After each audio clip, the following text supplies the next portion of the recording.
Good morning. Good morning. শুয়ে আছো? কেন? কটা বাজে? কটা বাজে? 2টো বাজে। 2টো বাজে? এখন সকাল 8টা। তুমি স্কুলে গেলে না মাম্মাম আজকে? দিদিভাই চলে গেল, তোমাকে ডাকলাম অনেকক্ষণ ধরে, তুমি স্কুলে গেলে না কেন? হুম? জ্বর হয়েছে, কাশি হয়েছে, সর্দি হয়েছে। জ্বর হয়েছে, কাশি হয়েছে, সর্দি হয়েছে? কেন হয়েছে? তুমি তাহলে কি করেছো? দুষ্টুমি করেছো? না, তাহলে কি করেছো? কিছু করিনি। কিছু করোনি? তাহলে উঠে পড়তে হবে তো, তাহলে উঠে পড়ো তাড়াতাড়ি, মুখ হাত পা ধো, ফ্রেশ হও, খাবার খাবে, ওষুধ খাবে, ঠিক আছে?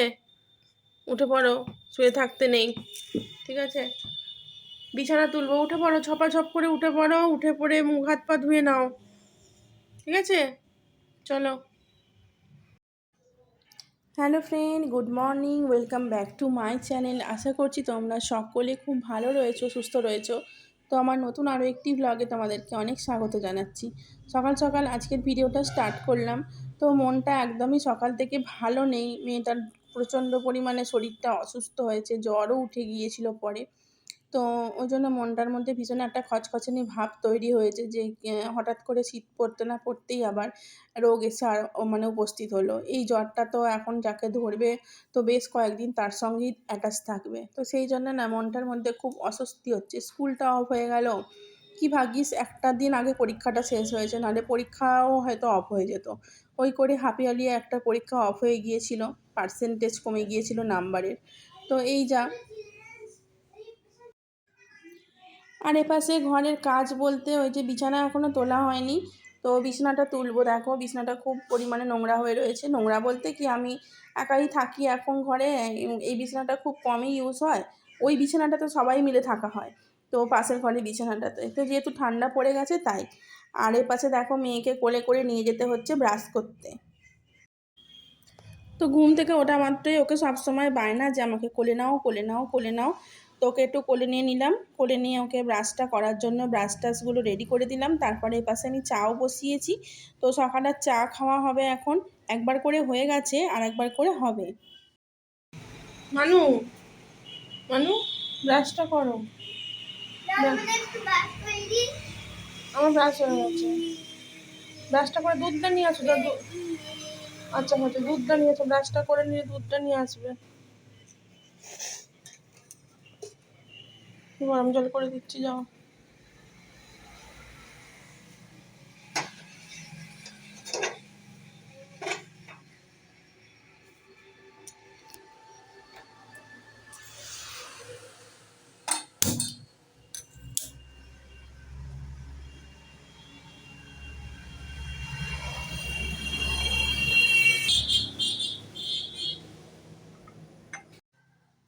তো তারপরে আমি একটু চা করে নিলাম। তো চা করে চাটা আমি এখন জাস্ট খাবো। আর এ পাশে দেখতে পাচ্ছ যে চেয়ারের মধ্যে বসে আমি এখন চা খাবো। আর তোমাদেরকে একটা জিনিস দেখাই, দেখো আমি না আমার চুলটাকে না কেটে ফেলেছি, কারণ চুলটা এতটা সরু হয়ে গিয়েছিল নিচের দিকে, নয় বিচ্ছিরি পরিমাণে দেখতে লাগছিল। অনেক কষ্ট করে চুলটা বাড়িয়েছিলাম, অনেক কষ্ট করে স্ট্রেটনিং করেছিলাম, ও ট্রিটমেন্টও করছিলাম, কিন্তু বেয়ারা চুলটা না এত উঠছিল কি বলবো তোমাদেরকে। চুল গোটা ঘরে ধরে একেবারে বিভীষিকা হয়ে যাচ্ছিল, যার জন্য চুলটা মনের দুঃখে কেটে বাদ দিয়ে দিয়েছি। অনেক কষ্ট হয়েছে চুলটা কাটতে, বিশ্বাস করো, কিন্তু কিছু করার নেই, চুলটা কাটতেই বাধ্য হলাম। চা খাওয়ার পর তো মেয়েকে একটুখানি একটা দুধ কর্নফ্লেক্স রেডি করে দিলাম, কারণ ওর তো যা শরীরের অবস্থা দেখতে পাচ্ছি, আমি জানি না আজকে সারাদিনটা যে আমার ওপর দিয়ে কী যাবে। তো দুধ খাওয়াতাম, শুধুই দুধ খাওয়াতাম, তো ভাবলাম যে শুধু দুধ কেন দেবো, দুধের সঙ্গে একটু করে কর্নফ্লেক্সটা ভিজিয়ে দিই, তাহলে পেটটাও ভার থাকবে আর শরীরটাও ভালো লাগবে। তো দেখো একটা রুমাল নিয়ে বসেছে, এত নাক থেকেও সর্দি বেরোচ্ছে, সব সময় রুমালটাকে ওকে ইউজ করতে হচ্ছে। তো ওকে বললাম তুমি এই বিছানার মধ্যেই বসে থাকো, নামবে না, খাওয়া হয়ে গেলে বিছানার মধ্যেই থাকবে, তোমার খেলনাপাতি হাতের কাছেই সব আছে, তুমি এখানেই খেলাধুলা করবে, পড়তে বসতে হবে না, তুমি এখানেই থাকো, নিচেও নামবে না, আর কিছু করবে না। তোকে আমার ফোনটা একটু দিলাম যে ওটা দেখতে দেখতে তুমি খেয়ে নাও। তো স্টোরি দেখবে, বেঙ্গলি স্টোরি, তো ওটা দেখতে দেখতে ও খেয়ে নেবে। তো তারপরে খাওয়া হয়ে গেলে তারপরে আমি দেখছি ওষুধপালা কি খাওয়ানো যায়। আর এপাশে এখন আমি চলে এসেছি সিঁড়িটা ঝাঁট দেবো, সিঁড়িটা ভীষণ পরিমাণে নোংরা হয়েছে। আর ঘরের কাজ বলতে বিছানা তোলা, ঘর দালান মোছা কিন্তু এখনও করে উঠতে পারলাম না, কারণ আমার যে আজকে বাসি নাইটিটা আমি এখনও ছেড়ে উঠতে পারিনি। তো কোনো রকমে মেয়েকে সকালবেলা টিফিনটা রেডি করে দিতে বড় মেয়ে স্কুলে বেরিয়ে গেছে। আমি ভাবলাম যে একটুখানি এটা ঘরের কাজগুলো সেরে একেবারে স্নান করে নেবো, তাই জন্য আমি আর নাইটিটা ছেড়ে রাখিনি সকালবেলা।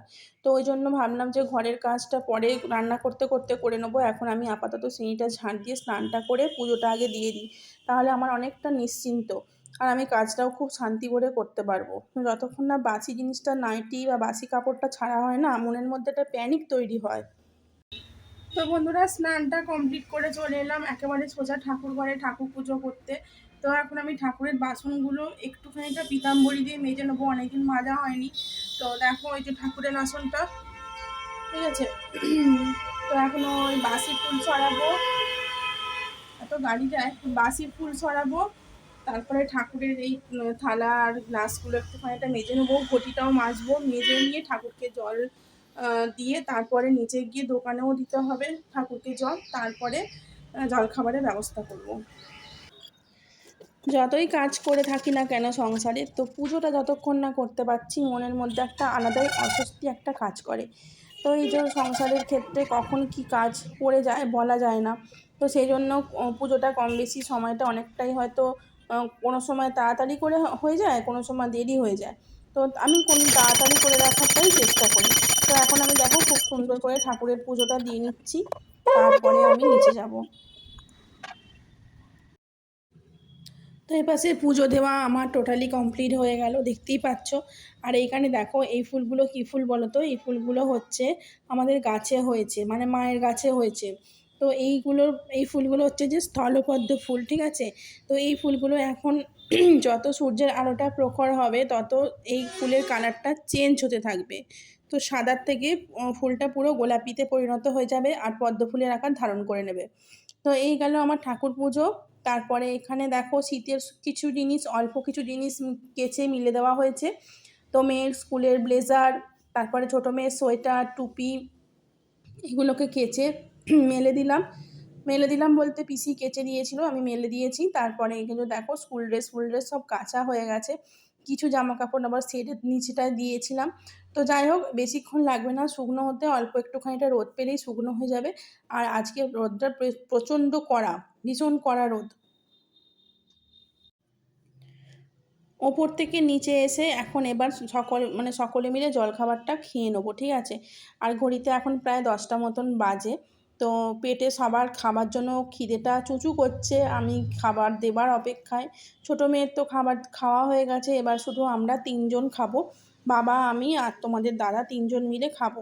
তো মুড়ি খাওয়া হবে। আর এই চপগুলো নয়, কালকের চপ আনা হয়েছিল, কিন্তু অনেক এনেছিল, সেগুলো সব খাওয়া হয়নি, কিছুটা রয়ে গিয়েছিল। তাই ভাবলাম আজকে একটু কড়ার মধ্যে তাতিয়ে নিই, তাহলে ভালো মুড়িতে মেখে খেতে পারবো। শীতটা তো বন্ধুরা পড়তে আরম্ভ করে দিয়েছে, বেশ ভালোই। তো শীতের মধ্যে এরকম মুড়ি মাখা হলে বেশ ভালো জমে যায়, তাই না? একদম চপ, বেগুনি, তারপরে হচ্ছে গিয়ে শসা, পেঁয়াজ, এর মধ্যে যা যা ছিল ঘরে সবই দিয়ে দিয়েছি, কিছু বাকি রাখিনি। এবার শুধু ভালো করে মাখাবো, ঠিক আছে।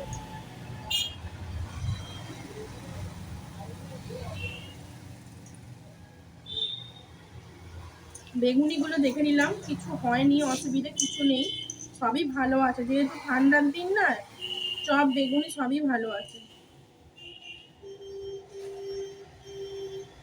মাখাই মুড়িটা ভালো করে।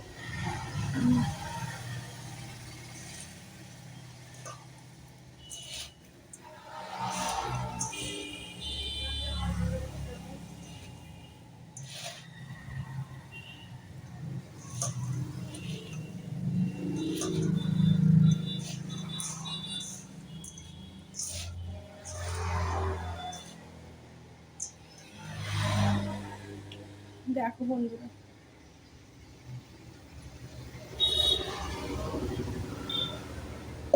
এক বাটি মুড়ি, এটাকে আবার ভাগ ভাগ করবো। ঠিক আছে, তো চলো এখন খাওয়া দাওয়া করে নিই সবাই মিলে।